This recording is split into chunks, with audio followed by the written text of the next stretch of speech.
মুসা আলাইহিস সালাম। আর মুসা আলাইহিস সালাম আর ফেরাউনকে নিয়ে কুরআনুল কারীমে প্রায় 44টা সূরার মধ্যে কথা আছে। আমি হিসাব করে দেখেছি এবং আমি টুকটাক ঘাটাঘাটি করে দেখেছি যে প্রায় 44টা সূরার মধ্যে 532টা আয়াত আছে মুসা এবং ফেরাউনকে নিয়ে। কথা বুঝতে পারছেন? 532টা। কোরআনের টোটাল আয়াত কত? একদম ভুল উত্তর, 6236। 6000 কত? 236। মতবিরোধ আছে, তবে 6236টা আয়াতের পক্ষে শক্ত দলিল আছে। তো এটাকে পার্সেন্টেজ দিয়ে করবেন, যারা ম্যাথামেটিক্স পারেন তারা তো খুব সহজেই পারবেন। তো পার্সেন্টেজ করলে দেখবেন যে 8.53% আয়াত মুসা এবং ফেরাউনকে নিয়ে। 100%-এর মধ্যে প্রায় 8.5 বা 9% আয়াত কাকে নিয়ে? মুসা এবং ফেরাউনকে। এমনি এমনি তো আল্লাহ পাক এই কাজটা করবেন না নিঃসন্দেহে। এই ঘটনার মধ্যে যে শিক্ষাগুলো আছে এটা আমাদের জন্য সবচেয়ে বেশি ইম্পর্টেন্ট। এই জন্য এত বেশি আয়াত নাজিল করা হয়েছে। কোরআনে যে কোনো সূরা খুলবেন দেখবেন মুসা আর ফেরাউন, মুসা আর ফেরাউন। কি কারণ? এমনি এমনি নিঃসন্দেহে শেষ জামানে আমরা যারা বাস করব তাদের জন্য এই ঘটনার মধ্যে বিশাল কিছু শিক্ষা আছে। শিক্ষাগুলো আমরা ইনশাআল্লাহ আজকে জানবো। তো এখন মুসা আলাইহিস সালাম এই ফেরাউনের যুগে জন্ম লাভ করলেন।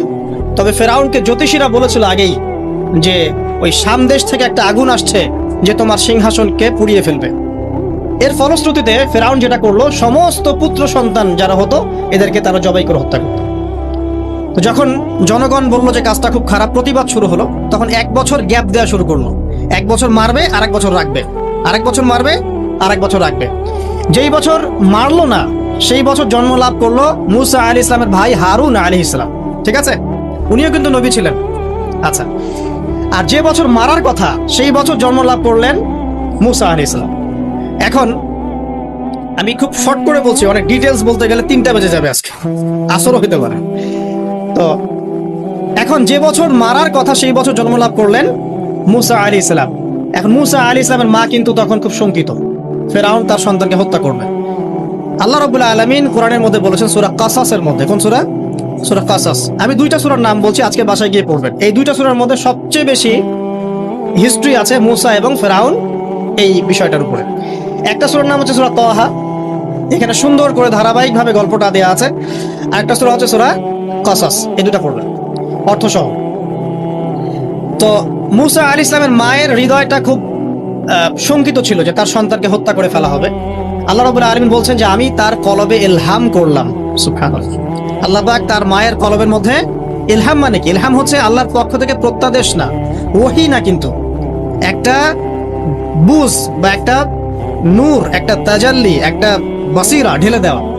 এটা কিন্তু নবুয়ত না, একটা কাজের চেতনা বা দৃঢ়তা আল্লাহর পক্ষ থেকে ঢেলে দেয়া। তার মায়ের কলবের মধ্যে আল্লাহ রাব্বুল আলামিন ইলহাম করলেন যে তুমি তোমার সন্তানটাকে সিন্ধুকের মধ্যে ভরে ভাসিয়ে দাও নীল নদে। এখন তার মায়ের কলব, তার মায়ের হৃদয় ছটফট করতে লাগলো, কারণ কোনো মাই তো চাইবে না তার সন্তানকে এভাবে ভাসিয়ে দিতে। আল্লাহ পাক বলছেন যদি না আমি তার হৃদয়টাকে শক্ত করতাম তাহলে সে বিচলিত হয়ে পড়তো। আল্লাহ পাক তার হৃদয়টাকে শক্ত করলেন, সে বিচলিত হলো না, সন্তানকে ভাসিয়ে দিল। এবার সন্তান ভাসতে ভাসতে ভাসতে কোথায় যাচ্ছে? যেখানে ফেরাউনের স্ত্রী গোসল করছে। কথা কি বুঝতে পারছেন? খুব চমৎকার হিস্ট্রি কিন্তু গল্পটা। এবং গল্প মানে এখানে আসলে গাল গল্প না, এগুলো সত্য ঘটনা।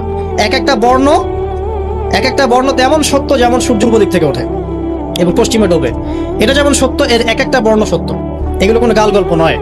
এবার ফেরাউনের স্ত্রী আসিয়া সে সিন্দুক পেয়েছে। মুসা আলাইহিস সালামকে আল্লাহ পাক বলছেন যে আমি মুসা আলাইহিস সালামের চেহারার মধ্যে মোহাব্বত বা ভালোবাসা ঢেলে দিয়েছিলাম। তার চেহারা যেই দেখতো তাকে ভালোবাসতো। বুঝছেন? ভালোবাসা ঢেলে দিয়েছে। এবার ফেরাউনের স্ত্রী আসিয়া, এখানে আসিয়া নন, অন্য একজন স্ত্রী হয়তো, তিনি বলছেন যে ফেরাউনকে বলছে যে একে আমরা আমাদের কাছে রেখে দিই, হয়তোবা সে আমাদের উপকারে আসবে, অথবা তাকে আমরা সন্তান হিসেবে গ্রহণ করতে পারি। লা তাকতুলুহু, তাকে হত্যা করো না। আসা আন ইয়ানফা'না আও নাত্তাখিযাহু ওয়ালাদা, এরকম করে আল্লাহ পাক বলেছেন কোরআনে। তো ফেরাউন তার স্ত্রীর কথা শুনলো এবং তাকে না হত্যা করে রেখে দিল। আর আল্লাহ রাব্বুল আলামিনের কি কৌশল! ওয়া মাকারু ওয়া মাকারাল্লাহ, যেই মূসাকে হত্যা করার জন্য বছরের পর বছর হাজার হাজার শিশুকে হত্যা করা হয়েছে, সংখ্যাটা লাখ লাখও হতে পারে, সেই মূসা আলাইহিস সালামকে আল্লাহ পাক ফেরাউনের ঘরেই লালন পালন করতে লাগলেন। চিন্তা করলেন? এবার মূসা আলাইহিস সালাম যখন যুবক হলেন, আমি সংক্ষিপ্ত করছি, যখন যুবক হলেন তখন একদিন দেখলেন যে রাস্তায় দুজন ব্যক্তি ঝগড়া করছে, সূরা কসসের মধ্যে আছে, ফাইটিং, স্ট্রিট ফাইট। তো একজন ব্যক্তি হচ্ছেন বনু ইসরাইলের, আরেকজন হচ্ছে ফেরাউনের সেনাবাহিনীর। এখন মূসা আলাইহিস সালাম কার পক্ষ নেবেন? তিনি বনু ইসরাইলের পক্ষ নিলেন। তিনি গিয়ে তাকে বাঁচানোর চেষ্টা করলেন এবং শুধু একটা ঘুষি দিয়েছেন, ফাওয়াকাযাহু, একটা ঘুষি, ফাকাদা আলাইহি, এবং এই একটা ঘুষিতেই সেই ব্যক্তি ডেড। এটা কোরআনে আছে, সূরা কসস। তার মানে কোরআন দলিল দিচ্ছে যে মানুষের বডিতে এমন এমন পার্টস আছে, এমন এমন জায়গা আছে যেখানে একটা ঘুষি মারলেও মানুষ মারা যেতে পারে। কি বুঝলেন? যারা মার্শাল আর্ট শিখেছেন বা শিখছেন তারা এটা আরো ভালো বুঝবেন। মানুষের এই বডিতে এমন অনেকগুলো জায়গা আছে, 7টা বা 8টা বা 10টার মতো, যেখানে একটা ঘুষি দিলেও মানুষ মরতে পারে। সো ভালো কিছু শিখেন, শিখলে ঠিক আছে। টিকটক প্রজন্ম না হয়ে আর এই মোবাইলে লুডো না খেলে ভালো কিছু শেখেন, ইনশাআল্লাহ কাজে দিবে। আত্মরক্ষা শেখা খারাপ? আচ্ছা, তো তবে দাড়ি টুপি নিয়ে শিখতে যায় না, সমস্যায় পড়তে পারে। তো এখন একটা ঘুষিতে সেই ব্যক্তি মারা গেল। তারপরের দিন আবার দেখা গেল যে ওই ব্যক্তি যাকে তিনি বাঁচিয়েছেন সেই ব্যক্তি আর আরেকজন সেনাবাহিনীর সদস্য আবার মারামারি করছে। এবার মূসা আলাইহিস সালাম বললেন যে তুমি তো একটা বোকা মানুষ। এবার সে আবার চড়াও হতে শুরু করলো মূসা আলাইহিস সালাম, কিন্তু এবার একজন ব্যক্তি এসে তাকে বললেন যে গতকাল তুমি কিন্তু একজনকে হত্যা করেছো এক ঘুষিতে, আজকে আবার তুমি এই কাজ করতে যাচ্ছ, তুমি তো এখানে স্বৈরাচারের মতো আচরণ করছো। মূসা আলাইহিস সালাম তখন আল্লাহর কাছে ক্ষমা চাইলেন, বললেন ইন্নাহু হাযা মিন আমালিশ শাইতান, এটা তো শয়তানের মতো কাজ, শয়তানের কাজ হয়ে গেল।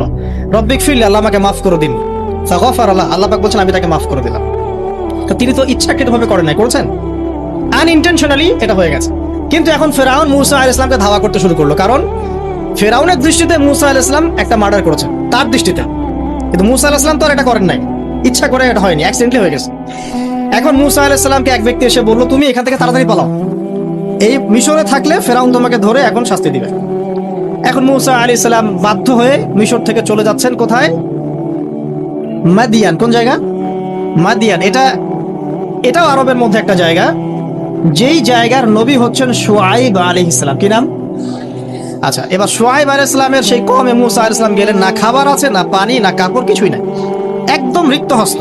সেখানে গিয়ে তিনি দেখলেন যে এমনই একটা জলাশয়, হয়তোবা আল্লাহ ভালো জানেন, সেই জলাশয়ের কাছে কিছু মানুষ পানি পান করাচ্ছে গবাদি পশুদেরকে।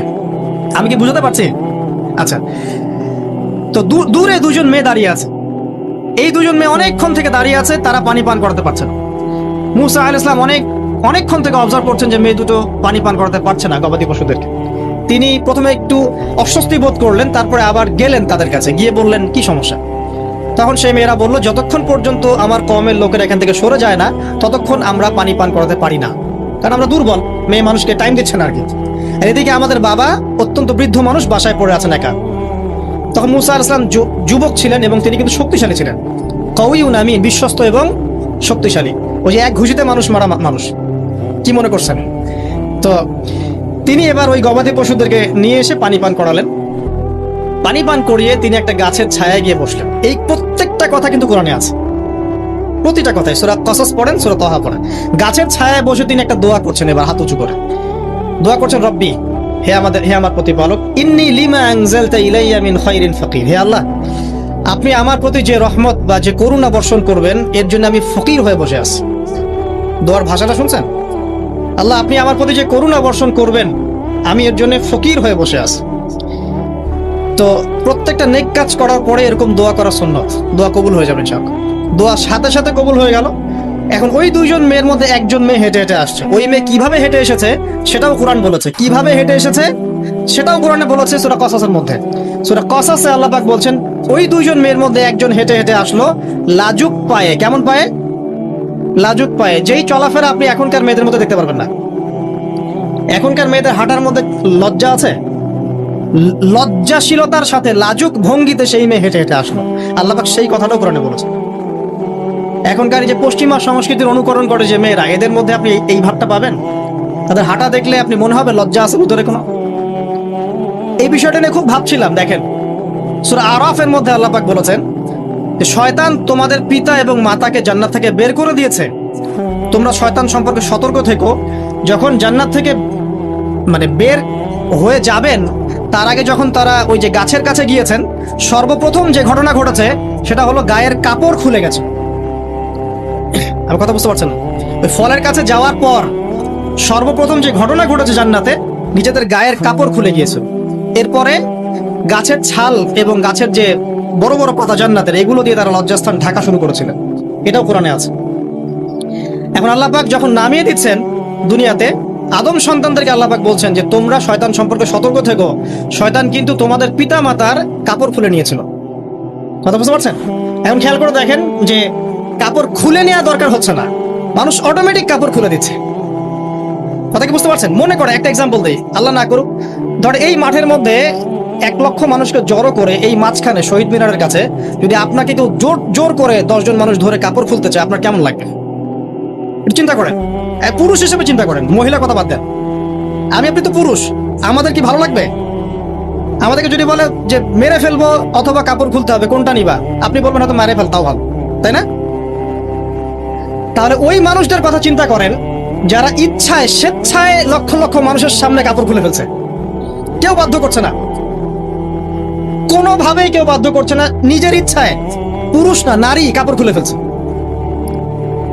মিউজিক ইন্ডাস্ট্রি বলেন, ফিল্ম ইন্ডাস্ট্রি বলেন, এই যে এখনকার যে শোজ গুলো বলেন, হাওয়ায় তো মারতেছে দেশ এখন, তাই না? তো এই যে বিষয়গুলো দেখছেন, get up, dress up, dress code, মানুষ কি এটাকে জোর করে খুলে নিয়েছে গা থেকে? ইচ্ছা করে খুলে দিয়েছে। তাহলে এদের অবস্থান চিন্তা করেন যে এদেরকে কার সাথে তুলনা করবেন আপনি এখন? যদি বলেন পশুর সাথে, আমি বলবো তুলনা ঠিক হয়নি, কারণ কোনো পশুও নগ্ন চলে না। চলে? কোনো পশু নগ্ন চলে না। তুলনা একটা জাতির সাথে করতে পারেন।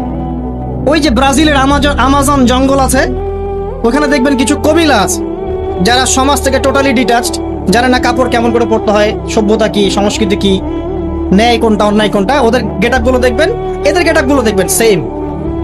তাহলে এদের আদর্শ কোথায়?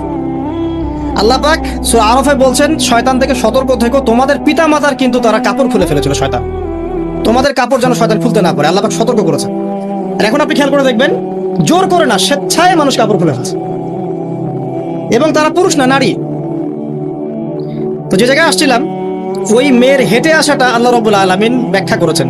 সেই মেয়ে, 2 জন মেয়ের একজন মেয়ে হেঁটে হেঁটে আসছে মুসা আলাইহিস সালামের কাছে লাজুক ভঙ্গিতে, লজ্জায় মুখ নত করে, লজ্জাশীলতার সাথে এসে বলছেন যে আমার বাবা আপনাকে ডাকছে। তার বাবাকে? শুআয়ব আলাইহিস সালাম, আমার বাবা আপনাকে ডাকছে। এবার তিনি গেলেন শুআয়ব আলাইহিস সালামের কাছে, গিয়ে তার কিসসা বা কাহিনীটা বললেন। শুআয়ব আলাইহিস সালামও কিন্তু একজন নবী এবং জবরদস্ত নবী।